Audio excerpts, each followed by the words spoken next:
A 20-hour journey from Singapore to O'Hare International with a layover in Taipei was barely better than economy class, even on my birthday. I wasn't fazed by returning to Chicago for a tough meeting with our international stocks head and shares trading desk. What worried me was anticipating what awaited me at home. We landed just after 8:30 a.m., and I took a shuttle to the nearby Chicago Sheraton Suites Hotel. Having booked the room the night before, it was ready for immediate check-in. After dropping my belongings, I showered and hit the gym. I worked out for an hour, then took a long, hot shower, followed by a cold rinse to wake up fully. Despite the chilly April weather in Chicago, I endured the cold until my teeth chattered, then warmed up with hot water. Feeling refreshed, I went to the restaurant for an American breakfast I'd missed for months. After devouring pancakes, scrambled eggs, bacon, and sausage drenched in maple syrup, and 4 cups of coffee, I headed to my 10:30 appointment at J.P. Morgan on Dearborn Avenue. I took the elevator to the 8th floor, showed my ID, and was escorted to a small conference room. They kept me waiting for over 17 minutes, during which I didn't move a muscle. From my trips to Asia, I learned to show no fear or weakness. Joe Rutledge, VP of International Stock and Commodities Traders, and Samuel Young, our corporate lawyer, eventually entered. Their presence signaled someone was getting fired, and it was me. "Adam," Joe began without a handshake, motioning me to sit. The confrontation began. "What happened in Singapore?" Joe demanded. "We sent you to stabilize things, and you approved a $300 million purchase of a new company's stock with no solid data." "Yes." "Yes to what?" "Yes." His face reddened. "Explain." "It's in my report. The CEO and management team are top-notch with 200 years of experience. The project, 50 years in the making, is confirmed by Deloitte and KPMG. The aquaculture project is technologically advanced and has real potential." "Then why is their share price falling?" he asked. "It went public at $17 a share, and now it's $9.55, and you bought more?" "Yes, because it will rebound. If it reaches $25, we'll profit significantly." "Joe, we own 25% of the shares, making us the largest shareholder." "In a failing company," he retorted, "because competitors are short-selling to sink the company or buy it cheaply. We need to stand our ground." "It's a failure," he said. "We need to trade on confidence and maintain a positive risk ratio." "It's all in my report," I reiterated. "Your report is wishful thinking," he said. "The council has approved my recommendation. You're out." Samuel offered me 3 months' salary and nearly 30 days of accrued vacation, totaling almost 5 months of pay. They also cashed in my stock options, bringing my total payout to nearly $800,000, but leaving me with a tarnished reputation and bleak job prospects. By 2 a.m., I had signed all the forms, rolled my 401k into an IRA, returned all company materials, and was escorted out. Standing on the sidewalk with an empty satchel, I felt like I might collapse. I rushed to catch a cab back to the hotel, imagining strangers watching me die on the street. In my room, I mixed whiskey with 7-Up and ice, a sacrilege I needed. I sat down to think. At 42, I was too young to retire, but unsure if I could start over. I decided I needed courage. I bought a new laptop, installed the necessary software, and began working.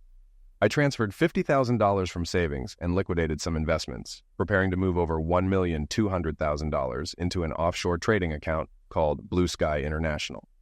By 9 a.m., I ordered a hamburger and beer from room service. My phone had been off for 36 hours. Exhausted, I decided to relax, watch the news, and avoid dealing with everything. Eventually, jet lag caught up with me and I fell asleep. The next morning, I had an early breakfast and turned on my phone. It was flooded with messages. "Help Dad, Mom is having a breakdown," from Dean and Katie. "What's going on with Jean?" From my dad. Birthday wishes from Jean's parents, my kids, and Team Singapore, but nothing from Jean. It felt like I didn't exist. I caught the 8:30 flight to Springfield and arrived home to chaos. The living room was a mess with games, soda cans, and plates everywhere. The kitchen sink was clogged and the dishwasher and trash can were overflowing. The laundry room was piled with dirty clothes. I spent 3 hours cleaning and organizing, noticing 2 empty wine bottles with different lipstick marks in the living room. Our bedroom needed fresh sheets and ventilation. The kids' rooms were dirty but slightly better. Finally, I went to my office to check the Southeast Asia aquaculture stock. It had dropped to $9.37, almost 2 points down for the day. Now, it was time to see if I had the courage to enter the market. I called my dad. My mom had died 5 years ago from bosom cancer. We talked about Jean. He said she seemed sad and depressed recently. She was heartbroken for no clear reason. I checked our bank transactions and home phone messages but found nothing unusual. After folding clothes, I checked for dinner options and found little. I reconnected the battery to my Audi A6, started it, and went to the supermarket for groceries to make Thai green curry and jasmine rice. I boiled rice with water, coconut milk, and ginger for flavor. I stir-fried chicken strips with zucchini, Asian eggplant, lemongrass, garlic, Asian basil, and cilantro. I added coconut milk, green curry paste, lime zest and juice, fish sauce, and a bit of sugar. I garnished the dish with spring onions, coriander, and basil leaves, set the table, and poured a beer. Jean arrived, and the kids ran inside, excited to see me. I hugged and kissed them, telling them how much I missed them. Katie cried in my arms, and Dean, more reserved, hugged me too. Jean watched us with a wistful look, then kissed me gently. "Welcome home, Adam," she said without much enthusiasm. "That smells nice. What is it?" "Thai green curry," I replied. Dean and Katie were curious. "It smells really good," Dean said, hugging me again. "Go clean up for dinner," Jean instructed. Afterward, she hugged and kissed me. "You look exhausted, Adam. Why are you back so soon?" "I got fired," I admitted. She blushed, fumbling for words. "We'll figure something out." "But what about you?" She seemed distant, more like an acquaintance than my wife. "Are you okay?" "It's work," she said, trying to smile. "The market's down, and there's a lot of pressure at MRE." She gestured to show the extent of the pressure. The kids returned, and we gathered for dinner. I served the meal, poured wine for Jean and me, and Dean had Mountain Dew while Kathy had water. We ate together for the first time in 4 months. I shared stories about Singapore and team-building activities like dragon boat races and combat archery. After dinner, Dean and Kathy surprised me with a wrapped present. "Happy birthday, Dad," they said, bringing tears to Jean's eyes. I kissed my kids as Jean exclaimed, "Oh my God, Adam, I'm so sorry. I totally forgot." I resisted reminding her of the gold diamond earrings I got her for her birthday and focused on the kids. I opened my present, a Brothers in Arms set. I loved that show and had always wanted the CD collection. I kissed the kids again, our smiles matching from the joy of giving and receiving. Jean, embarrassed and remorseful, promised to get me a gift the next day. "You don't have to," I said. "Being home with my family is all I need." Dean and Katie hugged me again, saying, "Love you, Daddy." We talked at the table for over an hour, but eventually the kids had to do their homework while Jean and I cleaned up the kitchen. "What's going on, Jean? You're not yourself." She hesitated, then admitted, "I don't know, Adam. I'm depressed. You've always traveled so much, and the last time was too long. We hardly live the same life." Tears streamed down her cheeks. "I feel lost." I hugged her, and after some resistance, she let me hold her as she sobbed softly. She was right. My job had kept me away for years. We had agreed to make sacrifices for an early retirement, but it was taking a toll. Jean suggested I spend time with the kids. I helped Katie with her homework, did the same with Dean, then tucked Katie into bed. Dean confided, "Mom's not okay, Dad. She's crying and not doing much around the house. I think she's having a nervous breakdown." There were tears in his eyes. "Please fix it, Dad." I nodded, though I had no idea what to do. As I went downstairs, I heard Jean on the phone. She ended the call abruptly when she saw me. "Who was that?" I asked. "One of the girls from the office," she replied, looking defiant. She seemed angry but wouldn't discuss it. Exhausted, I checked the Singapore Stock Exchange. CA was trading at $9.90, a slight increase. I went upstairs, waited for Jean to finish in the bathroom, then got ready for bed. When I reached for her, she tensed but then pressed against me. "Please, just hold me," she whispered. I held her for a long time, feeling something was fundamentally wrong. Was it the long separation? Had she fallen out of love or in love with someone else? Was she sick? These thoughts swirled until I finally fell asleep. I woke up at 4:30 feeling tired and sick. I went for a run and planned to buy melatonin to reset my body clock. After an hour, I returned to find Jean gone, leaving a note asking me to feed the kids and take them to school. I checked my bank account, saw the money from JP Morgan had cleared, and transferred it to my offshore account. I checked the CA shares, which were now trading at $8.99, slowly declining. I had to choose between fixing my marriage or securing my financial future. Could I do both? I spent time with Dean and Kathy, asking about their activities while I was away. They mentioned spending time with Jean's boss, Anthony Miller, and his daughter Evelyn doing things like miniature golf and movies. Dean noticed my concern and defended the time spent with Evelyn, saying they felt like one big happy family. I assured them I was glad they enjoyed themselves and proposed a summer vacation. They were excited, and I hugged and kissed them before driving them to school. Then I called George Tallis, my old mentor, to discuss my situation. George, still a registered broker, agreed to review the CA prospectus I sent him. Later, I stopped by a pharmacy near St. John's Hospital and saw Jean and Evelyn Miller leaving the hospital, looking distraught. They seemed deeply connected in their grief. I wondered if Jean or Evelyn was sick or if they were mourning a mutual acquaintance. The sight left me unsettled, but I proceeded to my meetings. At my first meeting, Julian Knowles said he'd discuss the CA investment with his club. At the second, Aaron Goldstein quickly agreed to invest $10 million. After the paperwork, George called, saying he had interested investors, and we agreed on a sliding commission structure. I then called my dad to discuss the CA opportunity, and he decided to invest $100,000. When I explained Jean's behavior, he suggested it resembled someone in mourning. We ruled out her parents and siblings, considering her cousins were distant. Dad then gave me the number of a private investigator they had used for insurance fraud cases. I went home, called my contacts in Singapore and Southeast Asia for updates, and recreated the risk assessment profile for CA. The results matched my report. Rational numbers, a solid management team, and an early-stage project. Importantly, the management team had invested their own money, strengthening my position. Everything was set for SGX to open, and I would start trading. While waiting, I contacted a private investigator, Clarence Williams, who had a slow Southern accent but a sharp mind. He required a $5,000 advance and would start the next day. I drank coffee, waiting for the time to pass. Dean and Kathy came home late from sports practice, and I spent time with them but explained my important business. Jean arrived, looking tired but more determined. "I bought Chinese food on the way home," she said, kissing me on the cheek. "Are you working?" "Hi, Jean." No affectionate words came from her, so I didn't respond either. "I have to work tonight from about 7. "Okay, I have a present for your birthday," she said, handing me a small gift-wrapped package. The card read, "Happy birthday, Adam. Love, Jean." Inside was a bottle of Hugo Boss aftershave. I thanked her, and she kissed my dry lips. We ate as a family. Dean and Kathy talked about their day. Jean mentioned some changes during my absence, like her boss, Anthony Miller, converting his house into a shelter for misused teens. I was surprised, as I thought he was more of a country club type. "His wife Lynn started it before she died," Jean said. "He used to use empty houses he owned, but now wants a permanent establishment." "Why now?" I asked. She became impassive.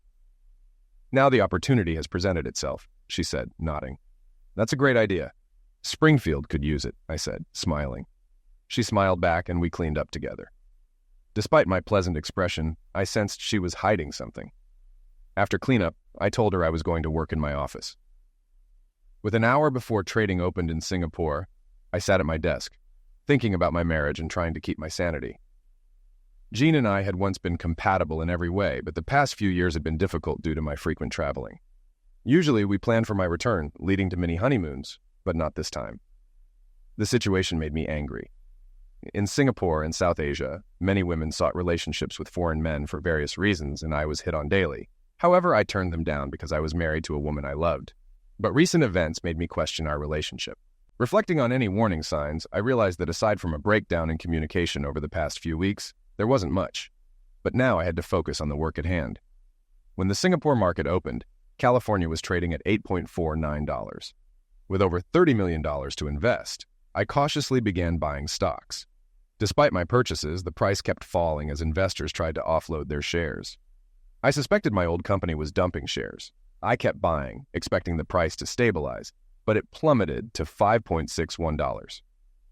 With our $30 million, we bought over 10% of the shares, allowing us to appoint someone to the board of directors. I called George, and we celebrated over whiskey, an 18-year-old J.P. Wiser's for me, and a 10-year-old Bull Eat bourbon for George. Our purchases encouraged other investors to buy at the bargain price, and by the time I logged off, the price had climbed to $8.72, stranding short sellers. It was almost 2 a.m. I quickly cleaned up and went to bed, finally passing out from the melatonin pills. The next morning, I woke up late. Dean and Kathy were finishing breakfast, and Jean was on the phone saying, "Time is of the essence." She ended the call when she saw me. "Working?" Jean shrugged exaggeratedly and poured me a cup of coffee. "You must have been up late." I nodded, sipping my coffee. "Did the trade go well?" I mimicked her shrug, keeping my worries about CA to myself. "It's still early. We'll have to wait and see." "Okay." She kissed my cheek. "You look tired. I'll take the kids to school." She left, calling out to Dean and Kathy. They shouted, "Bye and love you, Daddy," as they left. I poured another cup and headed to my office. I'm pleased to see the stock closed at $10.14 after a late rally. It was time to stabilize the stock away from hostile games.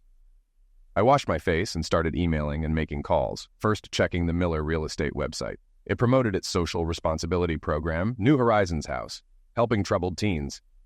I found Anthony Miller's Facebook, filled with pictures of cars, vacations, and a recent corporate event photo with Jean holding his hand, looking at him instead of the photographer. It was curious but not definitive. Jean's Facebook was mostly old family photos, with nothing much recent. Evelyn's Facebook showed many pictures with Jean over the years, some with Anthony too, but nothing inappropriate. Her recent posts were cryptic about life and prayers.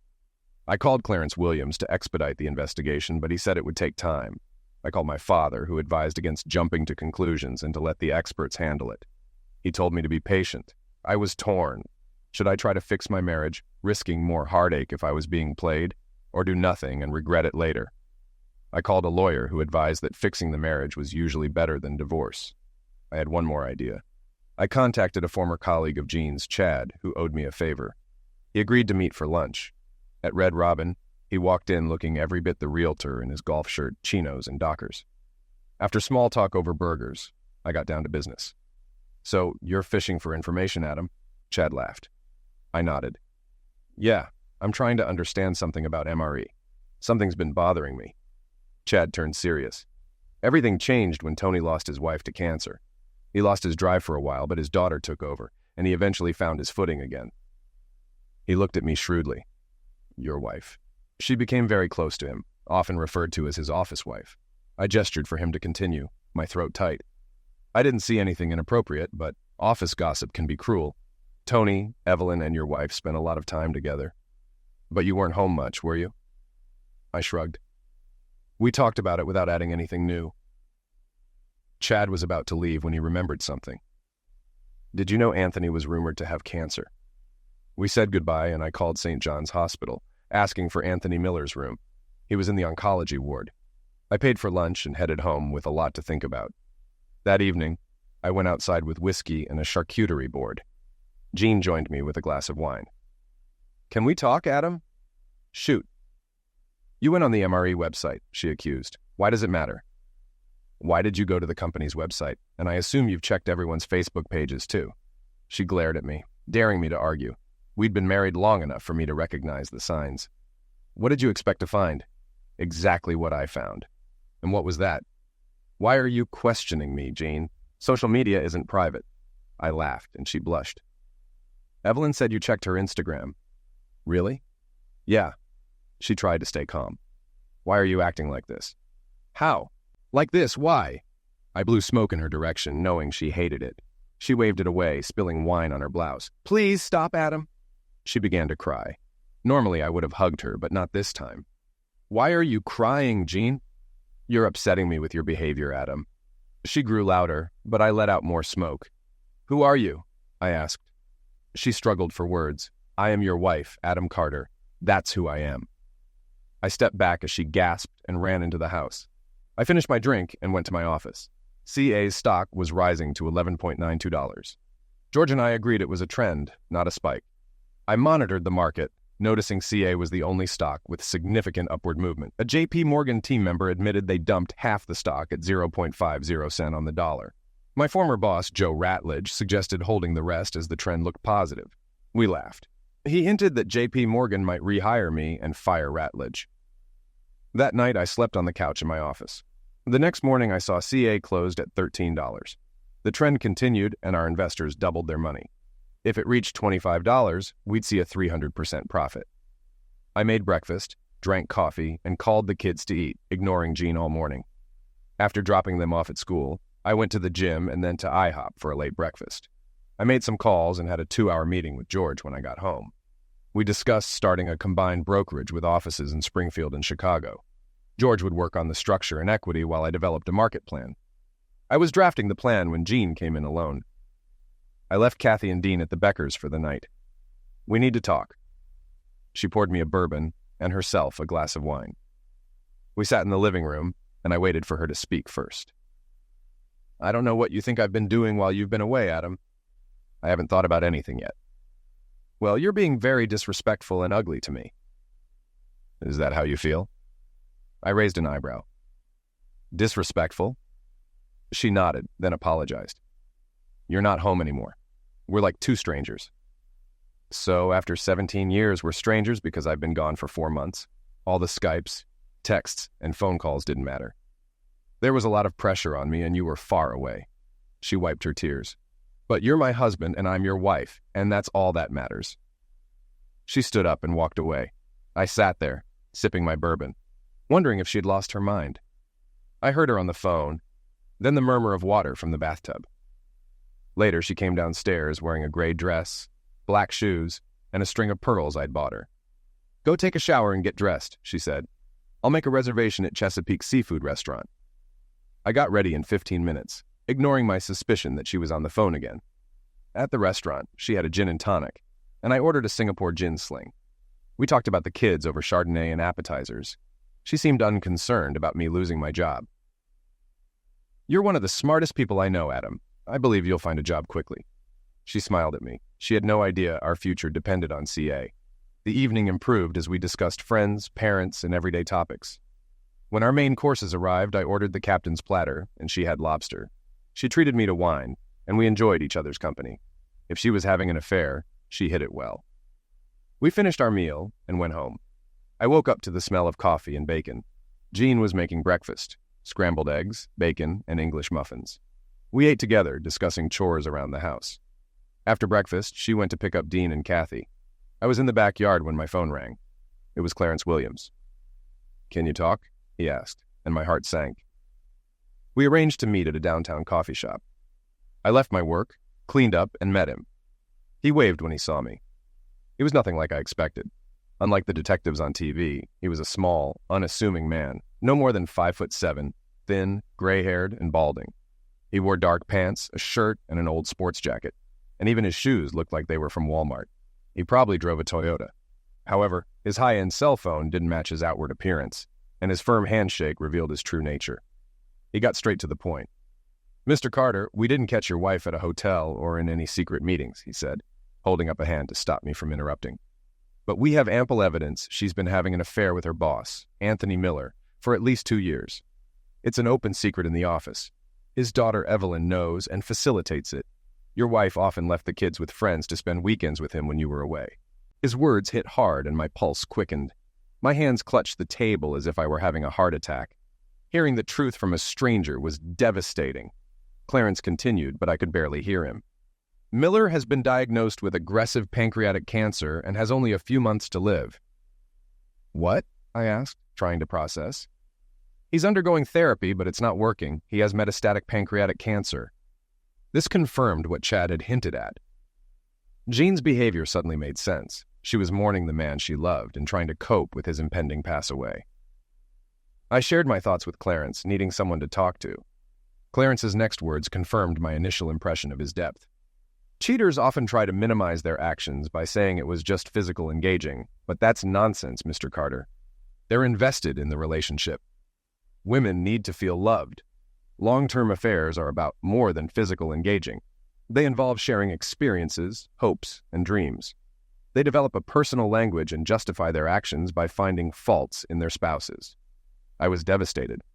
My wife was in a relationship with another man, giving him her full attention and enjoying the good times without the burdens of daily life. He provided her with the excitement missing from our marriage. We talked more and agreed to pause the investigation while I considered my next steps. After he left, I sat and pondered my life. One thing was clear. My marriage was over. The idea of staying together for the children no longer made sense.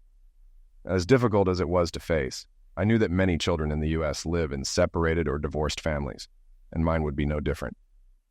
I sipped my cooling coffee, feeling real pain inside. Jean and Miller would pay for this. I tried to muffle my emotions. Anger, hurt, and anguish wouldn't help. I thought back to my work in the Far East, where old-style executives viewed business and life in multi-generational terms, much like Southern Europeans.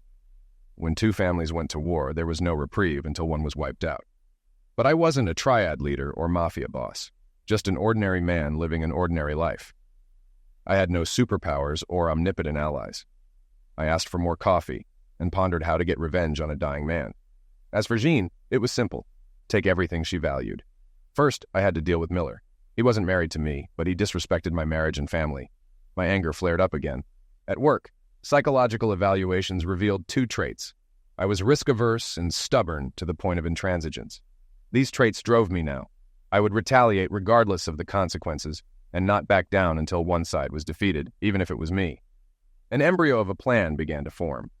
I called Clarence and asked him to find troubled women the Millers had helped. It was another fishing trip, but I was aiming big. In 2014, during a trip to Kenya, I joined a local team for deep-sea fishing in the Indian Ocean. I learned that to catch a marlin, you first catch small fish like bonito, use them as live bait, and then catch the marlin. That lesson gave me a plan. I drove home, did breathing exercises to calm down, and pretended I was in the same mood as before. Jean wasn't home, so I finished my tasks. Later, she returned with Dean and Kathy, and we grilled steaks and corn on the cob, made coleslaw, and warmed baguettes. I spent the day as a loving father and husband, but inside, I was a cynical fool. Cynical Adam decided Jean was doing damage control because her lover was dying. I was her backup plan. My time with Dean and Kathy was real, but my time with Jean was like a B-movie. Cynical Adam reminded me to keep this in mind during the divorce and when looking for new relationships. The next few days were strange, living a lie and watching myself play a role. On a positive note, George and I sorted out the new trading organization, registered it in Singapore, and transferred the CA portfolio. CA was now trading at $16.33. After the roller coaster ride, we had more than doubled our investment and were looking at a threefold return. Given how easily I had adopted my cold, calculated persona, I became paranoid. I added security measures requiring a fingerprint and password, encrypted all my files and emails, and always turned off my laptop. I deleted all emails not from George without opening them, uploaded needed files to the cloud, reformatted my phone, and re-uploaded necessary data. I researched other interesting stocks and contacted potential investors from JP Morgan, confident that the layoff nullified my non-compete clause. On Thursday, Clarence delivered the ammunition I was waiting for. A flash drive containing information on 14 women the Millers had helped. The handover happened at a different coffee shop due to my heightened paranoia. The flash drive included brief bios and old photos. 5 women still lived locally. One, Layla, worked as an escort. I bought a cell phone, called her, and arranged to meet at a motel. Layla arrived on time, small, thin, and tattooed. "Show me the money," she said. I placed $200 on the bed and asked, "How do you feel about making $1,000?" She initially refused, but when I clarified that I wanted information, she agreed to talk. Layla recounted her story. She left home after school, ended up on the streets, and began selling herself for food and lodging. After a traumatic incident, she was taken to the hospital and then to Mrs. Miller's house, where she stayed for 6 months before leaving due to boredom with the rules. I asked if she experienced bullying at the house. She hesitated, then asked, "How much?" I offered $5,000. She negotiated skillfully, asking for $20,000 to help her and her daughter start anew. I promised her a job in Chicago if everything worked out, and her eyes lit up. "For real?" she asked, both hopeful and scared. I reassured her, and we agreed on a plan. We exchanged numbers, with her saving mine under the name Jerry. Phase 1 was complete. At home, I maintained my facade, and Jean seemed to buy it. She was too focused on the Miller Legacy project to notice much else. I gathered as much information as I could without raising suspicion. We cooked and ate together like old times. During breakfast, she mentioned she'd be busy with New Horizons House and that the grand opening was on Monday at 10. I already knew from the company website and social media. I feigned interest and subtly questioned her, learning the mayor and local media would attend. "Did they stop the chemo and radiation so Tony could feel well enough to attend?" she asked someone, probably Evelyn. She then sobbed slightly. "It's going to be a life-changing moment. Not if I could help it." My divorce papers were ready, awaiting permission to file. Illinois was a no-fault state, so it was a matter of irreconcilable differences. I started the day checking the SGX. Our stock had reached its issue price and was rising. A good start to Friday. I listened to WMA radio at 9:30, where Evelyn discussed the New Horizons house, praising its social responsibility and calling for community participation and donations. Then, a hesitant caller broke the smooth narrative. Through sobs, she revealed, "Please don't believe the house helped anyone. It allowed Mr. Miller to misuse women." Evelyn denied it vehemently, defending her father. The caller continued, "He did, and more than once. I'm a strumpet now, thanks to your precious daddy. My name is Layla, and your father ruined me." The connection cut off, and the station went to a commercial break. When they returned, the host was torn between continuing the original interview and addressing the shocking revelation. Evelyn tried to explain it away, but the lines were ringing with listeners' reactions. Some defended Layla, while others dismissed her as trying to make a buck. Another caller, Rita, said, "Anthony Miller misused me too," adding more fuel to the fire. A married woman with children called in, sobbing that Miller had stressed her too and forced her to do things she couldn't refuse. She disconnected, leaving a long silence before the host, who sounded like he was crying, could speak. The public reaction was a mix of outrage and defense, turning a low-interest story into an emotional storm. I called Vicky, an old high school friend who works at the local newspaper and anchors the news for 2 regional radio stations. I asked if she had heard about what was happening on WMA and WTX. She had. I told her I was concerned because my wife works for MRE in the New Horizons Home Project. She wasn't sure, but said she would look into it, noting that if true, it would be the biggest misuse case in Springfield in 2 generations. By lunchtime, the story had quieted on the air, but social media and Twitter went wild. Initially, opinions were split evenly, but soon it became a fierce witch hunt against Miller. Thousands of women shared their misuse stories. Some were detailed, others just "me too," and some were graphic. The information went viral globally. I passed out with a massive headache, took Tylenol, and feeling dirty, took a shower where I broke down crying harder than I had since my mom died. I realized I had unleashed a firestorm that was now out of control. Nietzsche's saying about becoming a monster by fighting monsters felt apartment. All I could do now was hang on and pray. I picked up Dean and Kathy, made chicken stir-fry, and waited for Jean. She didn't come home, and her phone was off. We ate and played a board game. Jean finally came home around 10, looking devastated. "You heard?" she sighed. "Have you heard all the nasty things they say about Tony?" She collapsed into a chair. I handed her a brandy. "Yeah, sounds like your boss is a carnivore," I said evenly. "Where there's smoke, there's fire." "No, Adam, he's a good man. He would never do anything like this." "Time to get to phase 2, Jean." She looked up. "You don't know the man very well. You don't know me." I pressed on. "You and I have no secrets. We're husband and wife, so you know what I'm capable of, just like I know you." I held her gaze. "You may know Miller as your boss, but who knows what he's really like?" Conflicting thoughts played across her face. "No, he's a good man. He would never do that. I would know."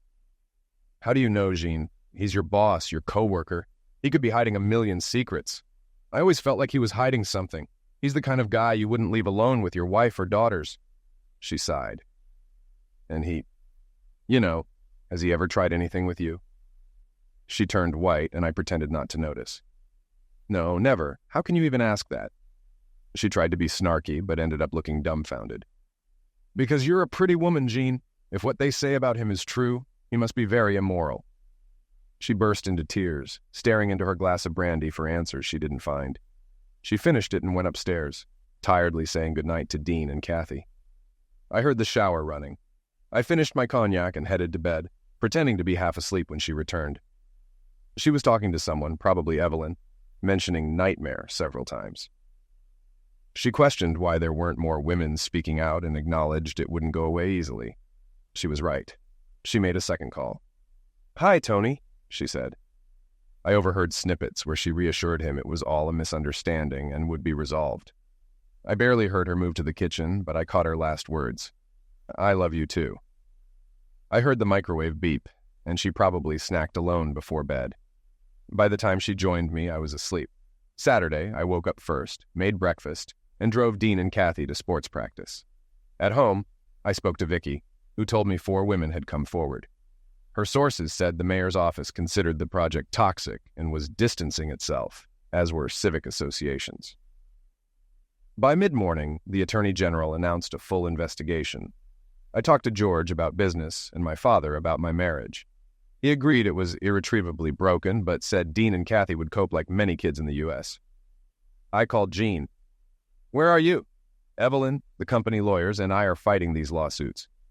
"Are you sure you should be involved?" I asked with concern. "The fallout could be significant." She resisted, as expected. That weekend, MRE had less than 20% of its usual attendance at the show. By Monday, the phones were ringing with canceled orders and the New Horizons opening was postponed. Monday, another woman came forward. She was married to a wealthy businessman and well known in the community. She claimed Miller misused her twice during her 8-day stay at the house. She left her lawyers details for a class action lawsuit. By the end of the week, 5 things had happened. First, Miller was interviewed by the district attorney at the hospital, after which his condition worsened. Second, 3 of the 5 women testified to the police about assaults occurring about 5 years ago. Third, the media storm forced MRE to close its doors. Fourth, California stock passed $24, and I began selling shares, making back our original investment while retaining 2/3 of the stock. Fifth, my dad took Dean and Kathy out for the weekend. I bought a bottle of 2012 vintage Veuve Clicquot to celebrate with Jean. When I arrived home, I saw an MRE-branded BMW X5 parked next to Jean's Lexus. Inside, Jean was crying, and Evelyn was comforting her. "Ladies," I greeted them, grabbed 3 champagne flutes, and popped the cork. I filled the glasses and handed them out. They stared at me in shock. "Salute," I toasted, drank half, and burped. Then the shouting began. "Jean, you're divorcing me." I thought we were a family. Divorce papers lay open on the coffee table. "Evelyn, how could you?" "Adam, don't you care about your wife? Don't you love her?" "Have a drink. Jean, we're celebrating the end of an era." I finished my champagne and reached for the bottle. "Evelyn, first of all, I could, and I did. Second, I stopped caring and loving her when she became your father's strumpet." I knocked over my glass and toasted. "Evelyn, let's drink to your father's legacy. I hope he lives long enough to stand trial so the world knows what a piece of crap he really is." She turned white and collapsed. I turned to Jean. "Get yourself a lawyer. The kids will stay with my father until custody is established." Her eyes widened with fear, seeing a side of me she never had before. Evelyn dropped her flute, spilling champagne. They looked at me like I was a madman with a trigger. "Care for champagne?" "No, you left me alone so long I needed human contact," Jean tried to justify but couldn't meet my gaze. "I understand," I laughed humorlessly. "And how do you manage that now?" Evelyn attacked me again. "How many women did you sleep with while you were away?" "Men always want their women to be angels while they do whatever they want." "Don't think all men act like your father. Just because he ruined young women in marriages doesn't mean the rest of us stoop to his level." I stared at her, hoping she'd object. I leaned closer. "Your father is a maltreater, a criminal, a pig. He'll likely die before going to prison, but his reputation will be destroyed. His legacy project will never succeed. His money will be tied up in lawsuits, MRE will go bankrupt, and you'll have to change your name and move far away." She trembled and cried. I wished she was a man so I could unleash my rage. "Evelyn, you probably helped lure these girls like Ghislaine Maxwell did for Jeffrey Epstein." Her mouth opened in horror. "No, it's all a lie. My father is a good man." I turned to Jean. "You have 2 hours to pack and leave. If you're still here when I return, I'll call the press and invite them to interview you about your involvement." "Screw you," she spat. "I'll move out, but I'll hire a lawyer first thing, and then we'll see who gets what." 2 hours, I repeated. I drove off, but a few blocks away, the adrenaline caught up with me, and I had to pull over, gasping and shaking. After 15 minutes, I regained control and called my father. I told him about Jean's departure and asked him to keep Dean and Kathy with him. Jean could visit, but not be alone with them. We talked, and then I drove around aimlessly before getting gas and heading home. It was 10 o'clock by the time I returned. The house felt like a mausoleum filled with the ghosts of happier times. The silence was deafening, and I couldn't sleep. Socrates said that an unexamined life isn't worth living, but I avoided examining my psyche too deeply. I knew things had gone too far and couldn't be stopped. I feared what might happen if the situation went to court and decided to get Layla out of town to eliminate my direct connection. The next morning, I felt as tired as when I went to bed.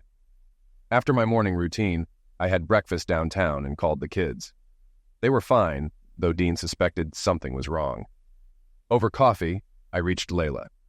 "Did I deliver as promised?" she asked. I confirmed she had. We arranged her flight to Chicago the next day.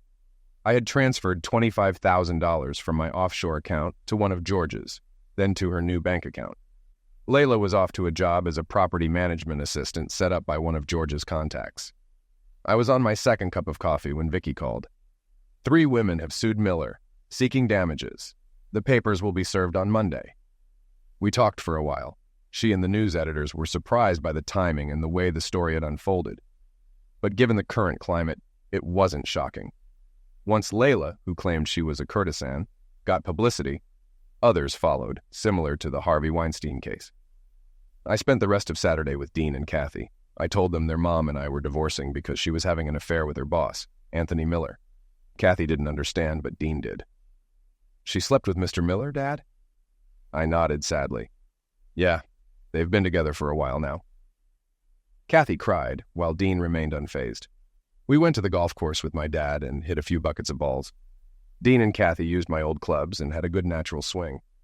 We had dinner at a Greek restaurant and then headed to bed. I returned to my quiet, lonely house and had another sleepless night. On Sunday, her parents called, hoping for reconciliation for the sake of the child. "How can I reconcile with a woman who's been having an affair for years?" I asked, "especially with a maniac like Miller." They sighed, and I assured them it would be figured out in court. They were left with a shattered view of their daughter. Life went on, slowly and painfully. Dean and Kathy moved back in with me, and my father moved in to help. My business gained momentum as George and I received positive feedback. Vicky informed me that a 4th woman had joined the lawsuit against Miller, but not Layla, which I found odd. I had a meeting with Jean's lawyers about property division. I had set up investment accounts for Dean and Kathy's education out of our combined assets, so they couldn't be touched. My last paycheck and payments from J.P. Morgan went to my offshore account. Her lawyer suspected a golden handshake, but had no idea how much. It was only a matter of time before they subpoenaed the HR documents. I offered Jean nothing, as she had a good job. She argued there should be at least $250,000 in cash and near-cash assets. I assured them it was lost on unprofitable stocks. Jean and her lawyer called crap, but I laughed. "Take the deal, Jean, or I'll fight until you run out of money for lawyers. I'll cripple you financially." "Why are you being such an idiot?" she asked. "I deserve half of whatever is left of our marriage." "Go to your second husband and ask him for money. You had more of a marriage with him than with me. But hurry, he may not have any money left after those women get what they deserve." It dragged on for months. Jean's stance wavered from meeting to meeting. She claimed I made her relationship with Miller look more serious than it was, then blamed me for her behavior, then wanted to reconcile, and finally threatened to take me to the cleaners. Her lawyer said he'd get her back in the house immediately. I gave her my biggest grin. "Be careful, Jean, or I'll expose your complicity in this." She turned pale. "Try it and see what happens next." As I left the lawyer's office, I noticed Evelyn glaring at me. I smiled at her like one smiles at the walking dead. Her smile faltered. "You should have stayed out of this, Evelyn. You reap what you sow." 2 days later, Layla was $5,000 richer, and the local newspapers, Twitter, and social media were ablaze with revelations about Evelyn Miller helping her disgraced father, Anthony Miller. The DA's office faced criticism for not arresting Miller or taking action against his daughter. In a media briefing, the DA's office said the investigation was still in its early stages, but the press didn't hold back, and another storm erupted. The public, still reeling from the Ghislaine Maxwell and Jeffrey Epstein scandal, quickly targeted Evelyn. Miller was sued by 4 women, making me increasingly anxious and sleepless. Going to court was a huge risk and could derail everything. 6 weeks after my return from Singapore, the doorbell rang. It was Evelyn. "What do you need?" I asked bluntly. "Can we talk, Adam?" "No, I don't want to be associated with a carnivore like you." I closed the door, but she rang again, begging to talk. "Where's your entitlement, cow?" I thought, but said, "I don't think so. You just want to record me." "I promise I won't." "Good." Her eyes lit up, but I stopped her. "Put your purse and phone in the car first." I set my phone to record. "Okay, talk." She looked unsure whether to stand or sit, but eventually sat on the edge of the couch. "I know it's you, Adam. You created this nightmare." I stared at her without emotion. "Stop it, Adam." I remained silent, and she changed the subject. "Your claims about my father are lies. They need to be disproved." I laughed. "There's nothing I can do. It's up to the court now. Please, Adam, I know you can stop this. Now that your world has collapsed, you want my help? Where were you when your father was with my wife?" Her face reddened. "Oh yes, you were helping, making sure she agreed to be your father's strumpet." We stared in silence. Finally, she asked, "When will you be satisfied?" "Not until your family is completely destroyed, Evelyn." She shuddered. "There will be no stopping, no ceasefire, no peace." I spoke slowly, making sure she understood this wasn't a game. She realized the truth and fell silent, then surprised me by asking, "You want revenge on me? How?" She clasped her hands together, unable to meet my eyes. Staggering, she left and ran to her BMW. I watched her drive away, feeling both satisfaction and disgust at my cruelty. Though it was early, I wanted a drink. I spent the rest of the week in and out of law offices while working on new clients. George and I were completing due diligence on promising listings on the Hong Kong and Johannesburg stock exchanges. The 4 women's class action lawsuit against Miller was in full swing. The Millers, led by Evelyn and her attorneys, were trying to settle out of court. The DA struggled with prosecuting a man on his end of the rope, so we waited. The Millers had been nearly cleaned out, and the women received over $2 million each. This effectively marked the end of MRE. I needed one more thing to complete my revenge. So I went to the hospital and entered Miller's room, looking official and walking as if I belonged there. No one stopped me. I wanted him to know who had ruined him and his legacy. He lived for 2 more days. Evelyn had him cremated, and only 5 people attended the small gathering, including Jean. She wanted to take Dean and Kathy with her. I told her, I would see you dead first. "You would, wouldn't you?" she replied with a mix of fear and hatred similar to Evelyn's last look. "You ruined him, didn't you? All because he and I had a relationship? You went crazy and ruined so many lives," she cried. I laughed harshly. "You planted the seeds, Jean. Why didn't you just tell me you wanted someone else? We could have divorced, but you chose to neglect me." She admitted quietly, "I loved Tony. He gave me what I needed. With you, I felt like your job came first. Then, when we had Dean and Kathy, I felt even more neglected. I could have walked away, but I didn't. I played a recording on my phone." "Was it worth it?" I asked. "No," Miller wheezed. "You ruined everything I worked for." "It's your own fault, Miller. I screwed you up big time." "How did you find out about me using them?" he asked. I started laughing uncontrollably. "I didn't know, Miller. I thought I was making it up. But now I see why those women pursued you. It all burst open with one little crack." "Screw you, Carter," he panted. "Those women owed me." He tried to sit up. Jean collapsed to the floor in shock. I walked away, leaving her behind. When MRE sold assets to free up cash, I bought the house they were converting into New Horizons House for next to nothing. I announced I would turn it into a full-fledged shelter for misused women, renamed it Joy Carter House after my mother, and placed it in trust with my dad and the 4 women who sued Miller as trustees. They contributed to the project, and the media praised us. During the divorce, Jean got primary custody, and I paid alimony until Dean and Kathy turned 18. She could stay in the house, but had to contribute 50% toward the mortgage. Alimony for her was 0. When she accused me of hiding money, I threatened her, and she backed down. She became very cautious around me. We eventually divorced. I bought a 3-bedroom condo so the kids could stay with me. I had them almost every weekend since Jean was busy selling houses. I missed them when I traveled regularly to the Far East, but overall, life wasn't too bad. I laughed at myself. Things were tough, but manageable. Jean's relationship with Evelyn ended immediately after I showed her the tape of my confrontation with Miller. I also circulated an edited version of the tape with her father's confession. This took on a life of its own. Evelyn left a couple of months later, and I never heard from her again. I met Layla in Chicago, whose real name was Leanne Roxton. She had cleaned up and was enjoying her work. "Did you know?" I asked. "It was like an open secret," she said. "No one admitted to the misuse directly. Everyone was afraid being kicked out on the street would be worse." "Why didn't you tell me?" I asked.